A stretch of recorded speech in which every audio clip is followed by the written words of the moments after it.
ഒരു രണ്ട് മൂന്ന് ഘടകങ്ങൾക്ക് ഞങ്ങളുടെ ഒരു അഭിനന്ദനവും നന്ദിയും അറിയിക്കണം. ഒന്നാമത്, നാടൻപാട്ട് മത്സരത്തിന് ഇത്രയും പ്രൗഢായിട്ടുള്ള, ഇത്രയും മനോഹരമായിട്ടുള്ള ഒരു വേദി ഒരുക്കിയ കേരള സ്കൂൾ കലോത്സവത്തിൻ്റെ സംഘാടക സമിതി ഭാരവാഹികൾ.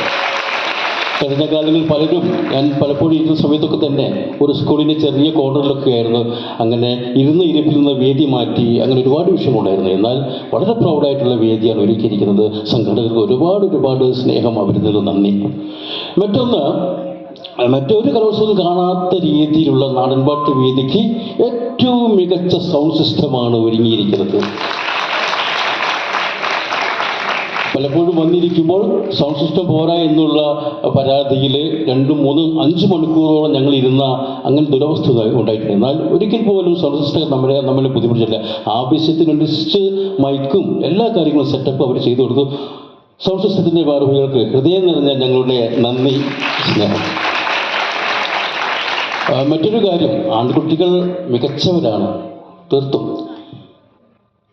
എന്തൊക്കെ പറഞ്ഞാലും നമ്മുടെ പെൺമക്കളുടെ ഉശിര് എന്നാ ഉശിരാണ്. നമ്മൾ സമൂഹം സ്ത്രീകളോടൊപ്പമാണ്. നാടൻ പാട്ടിലെ സ്ത്രീ ശാക്തീകരണം എന്ന് വേണമെങ്കിൽ പറയാം. പെൺകുട്ടികൾക്ക് പ്രത്യേകിച്ച് അവർ ഇന്നത്തെ സാഹചര്യത്തിൽ അവർക്കാണ് പ്രചോദനവും ആവേശവും നമ്മൾ നൽകേണ്ടത്, ചേർത്ത് നിർത്തേണ്ടത്.